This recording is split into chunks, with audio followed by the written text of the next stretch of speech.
আমাদের দেশের ক্রিকেটের একটা সিস্টেমের কথা বলি। লাইক আপনি যেকোনো ট্যুরে, যেকোনো সিরিজে একটা ম্যাচ যদি আপনি ভালো খেলেন, টি-টোয়েন্টি নিয়ে কথা বলি। মনে করেন আপনি ইন কেস আপনি একটা ইনিংস খেলে ফেলছেন যেখানে ৬০-৭০ রানের আপনার একটা ইনিংস আছে। তার মানে ধরে নিতে পারেন যে আপনি নেক্সট ২ টা সিরিজ কনফার্ম।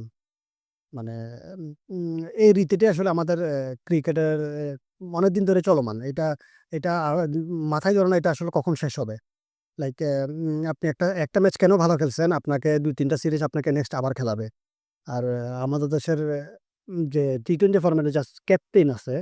আপনি আপনি অ্যাজ এ সিলেক্টর বা অ্যাজ এ ক্রিকেট ফ্যান আমরা আমরা বেশি আবেগী। লাইক মানে ওর ব্যাটিংটা দেখলে একদিন যদি ও রান করে, ওর শটস গুলা নিয়ে আপনি রিলস বানাবেন, ওর শটস গুলা নিয়ে আপনি টিকটক বানাবেন, Facebook ফাটাই ফেলবেন যে ক্লাসি ব্যাটসম্যান লিটন এই সেই এটা বলে আমরা খুবই আবেগী আসলে এসব বিষয়ে। কিন্তু লিটন দাস লাস্ট ২ টা সিরিজে টি-টোয়েন্টি সিরিজের একটা ম্যাচই ভালো খেলছিল, সেটা শ্রীলঙ্কার এগেইনস্টে। তো দেখেন ইভেন ও কিন্তু টি-টোয়েন্টি টিমের ক্যাপ্টেন, রান করতেছে না। এজ এ ও তো উইকেট কিপার ব্যাটসম্যান হিসেবে খেলে, তাই না? তো ওর থেকে তো রানটা কম্পালসরি। ওর থেকে তো আসলে রানটা আপনি আশা করেন। রানটা আপনাকে করে দিতেই হবে। হচ্ছে টিমের অধিনায়ক। সো ওর থেকে যদি আপনি ধারাবাহিকভাবে রান না পান, এটা এটা তো হাস্যকর।